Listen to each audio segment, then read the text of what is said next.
Hello friends, இன்றைக்கி வந்து நவீன டைரிஸில் வந்து என்ன பார்க்க போகிறோன்னா மட்டன் சுக்கா எப்படி செய்கிறது நம்ம பார்ப்போம். குக்கரில் வந்து 1/2 kg வந்து மட்டன் எடுத்துக்கோங்க. இஞ்சி பூண்டு பேஸ்ட் வந்து 1 டேபிள் ஸ்பூன் ஆட் பண்ணிக்கோங்க. மஞ்சத்தூள் வந்து ஆட் பண்ணிக்கோங்க. சால்ட் வந்து ஆட் பண்ணிக்கோங்க. நல்லா மிக்ஸ் பண்ணி விடுங்க. மட்டன்லேருந்தே வாட்டர் வந்து வரும். நான் வந்து ஒரு 1/2 டம்ளர் வந்து வாட்டர் வந்து ஆட் பண்ணிக்கிறேன். லிட்டை க்ளோஸ் பண்ணி விட்டுட்டு ஸ்லோ ஃப்ளேம்லேயே வந்து ஒரு 10 மினிட்ஸ் குக் பண்ணுங்கள். குக் ஆகிடுச்சான்னு செக் பண்ணிக்கோங்க. ஒரு பேன் எடுத்துகிட்டு அதில் வந்து ஆயில் வந்து ஹீட் பண்ணிக்கோங்க.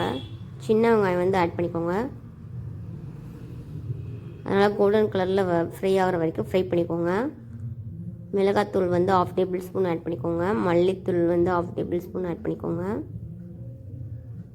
மிளகு சீரகத்தூள் வந்து 1/2 டேபிள் ஸ்பூன் ஆட் பண்ணிக்கோங்க.